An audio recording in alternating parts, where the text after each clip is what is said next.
In the last episode, I talked about grief, not the kind that comes from loss, but the kind that comes from distance. As I sat with that, I realized something very important. Grief doesn't exist in isolation. It comes from history. It comes from love. It comes from moments that mattered, even when they were complicated. So today, I want to talk about my relationship with my parents, the good, the broken, and the parts that shaped me more than I understood at the time.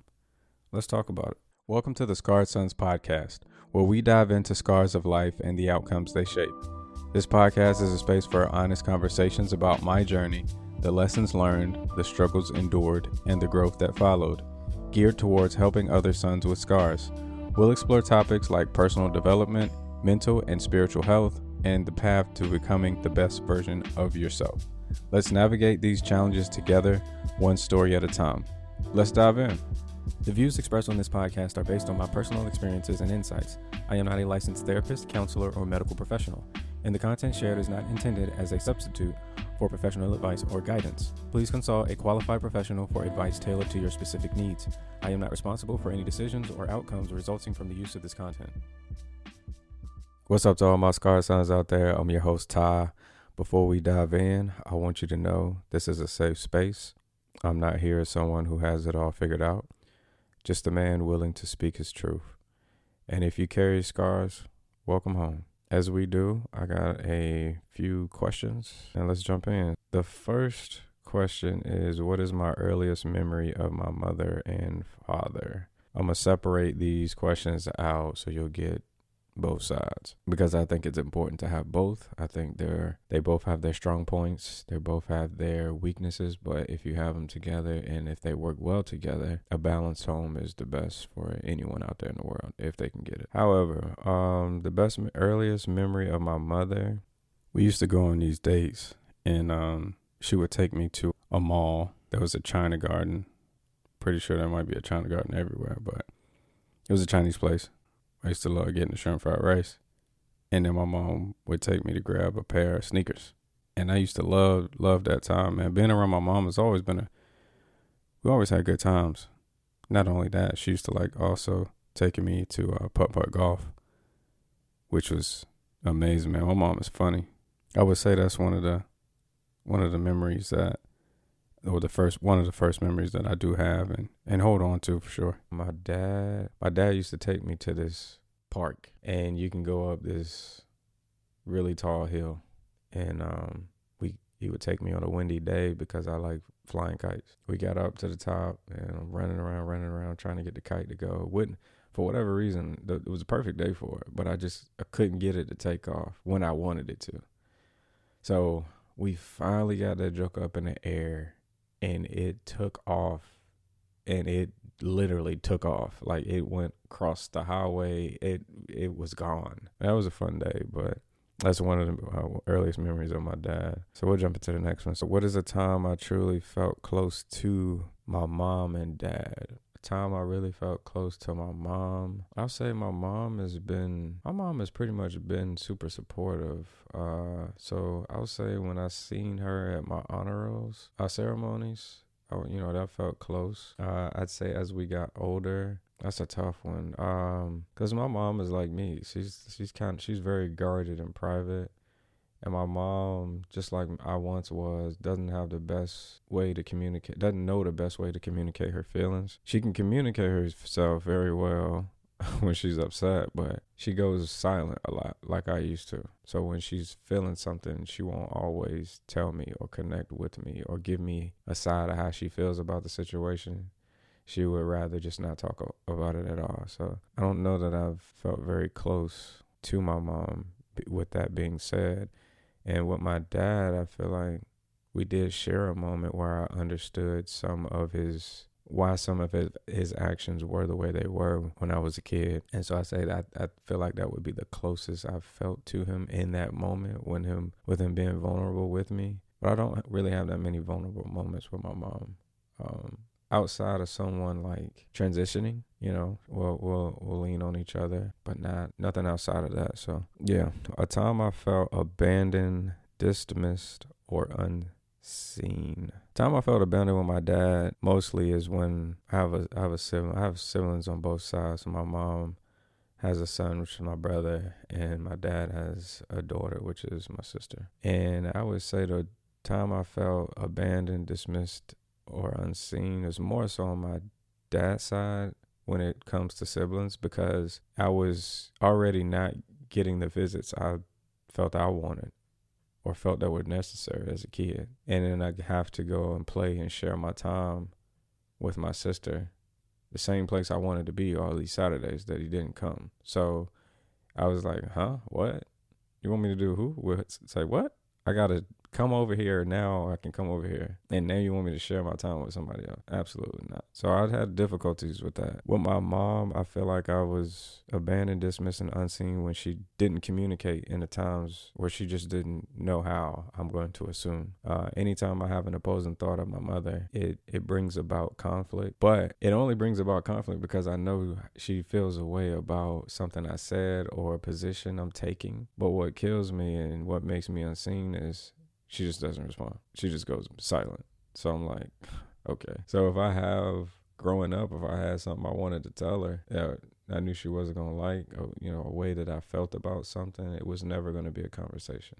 And, I get it now. Well, I don't get it because I don't know specifically, but it's me being in therapy. I have to conclude that she just also wasn't given the opportunity to communicate in that way. So it's kind of hard for her to, give me that space when she wasn't given that space and didn't learn how to react in that atmosphere. And same for my dad. I feel like maybe that's probably the same thing that happened to him because he has siblings as well, brothers and sisters, or 3 brothers and a sister. And I have to assume that that's the same thing that happened to him, because we're all creatures of habit and past behaviors that we just pass down until we really want to channel that and figure out, all right, well, why is this?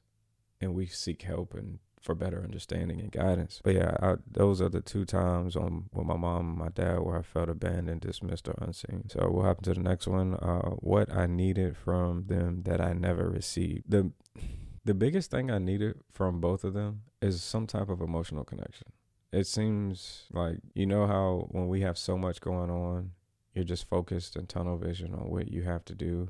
And I don't know everything that's in front of them, just like they don't know everything that's in front of me. So the days get lost, time is lost. But when you don't have the foundation, it's tough to come back and create it in real time. It's very doable, but you got to be willing to put in the work. Collectively, they just haven't been able to put the work in. I'll be present. I'll make things happen. I'll set up times. I'll set up dates. I'll set up events. But I'm honest with you, I'm tired of doing all of that.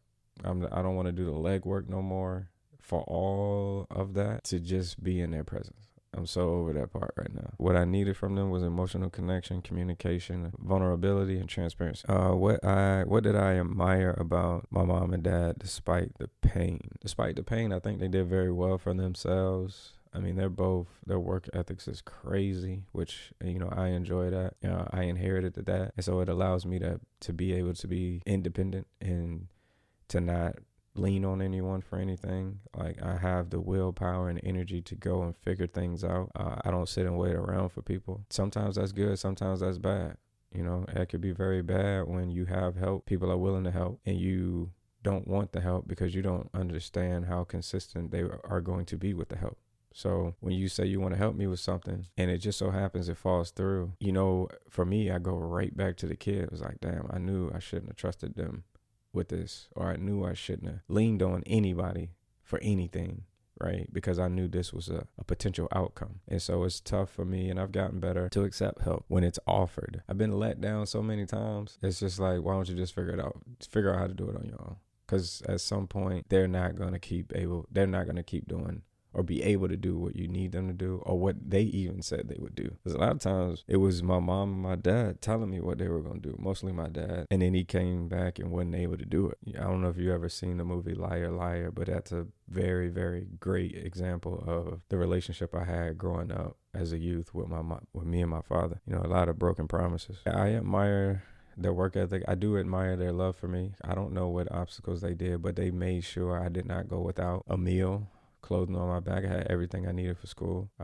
But it's just the intangibles that I wish they could have honed in on a little more. But, this is what we say, right? They did the best that they could with what they had. I don't know exactly what that looked like for them at that time. I don't know what the world was like. I don't know what challenges they faced. So I'm grateful for my parents. I'm grateful for the things that they were able to do for me. And that's what I can kind of rest my head on and not continuously be in the mental fight back and forth.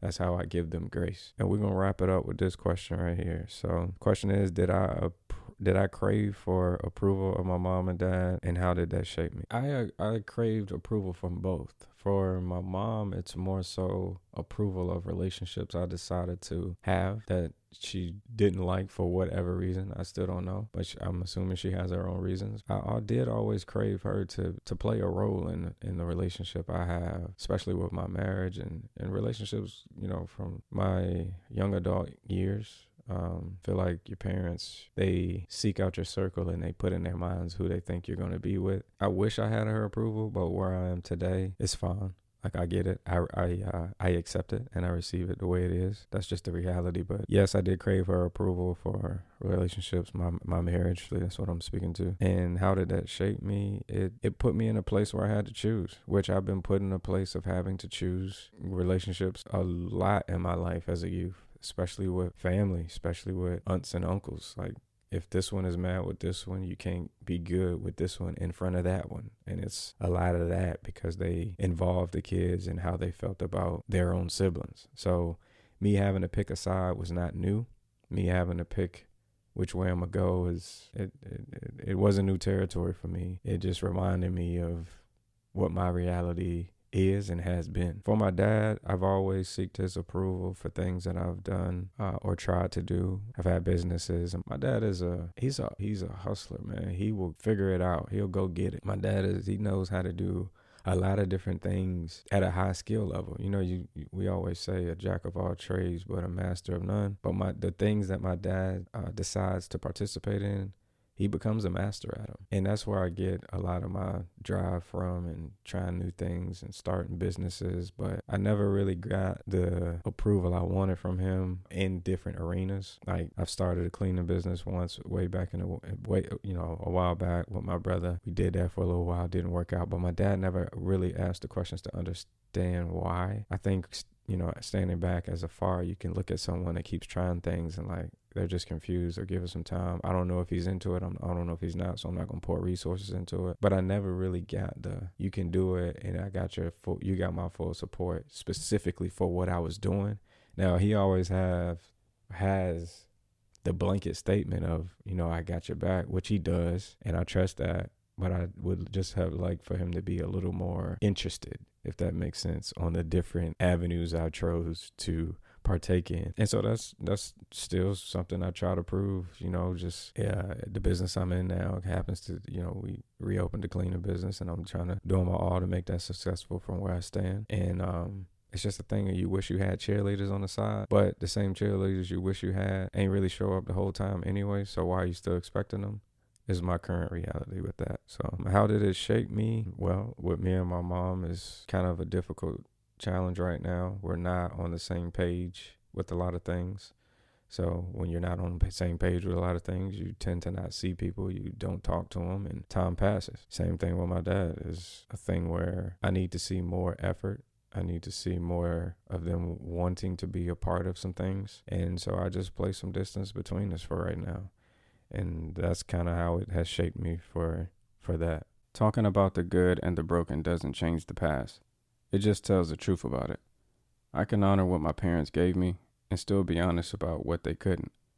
Understanding my story doesn't mean I excuse the harm. It means I can finally see where certain patterns came from, without letting them decide who I become. Some things shaped me, but not everything shaped me gets to stay. And that's where choice begins. Thank you for coming back and listening to my story. I hope it resonates with you in some way, to have a different perspective, or to just simply let you know that you're not alone in some experiences that you face in this life. Some things are going to be difficult. Some things are going to be different. Some things you have desires for just may not come to fruition. So prepare yourself. Don't let yourself drown in those moments, receive it, understand that's the reality in the best positive way possible that makes sense for you. We got to move forward. Sometimes that means moving forward with the people that you thought you weren't going to have, and sometimes that means new faces. But until next time, man, peace and love. Thank you for joining me on the Scarred Sons podcast. Remember, every scar tells a story, and every story has the power to inspire growth. If today's episode resonated with you, I'd love to hear your thoughts. Feel free to reach out and share your journey. Don't forget to stay up to date with the podcast by liking, commenting, and subscribing wherever you listen to podcasts. You can also follow us on Instagram at scarred.sons for more content and updates. Until next time, keep moving forward, keep healing, and remember, scars don't define you, they shape you. Stay strong, and I'll see you in the next episode. Peace.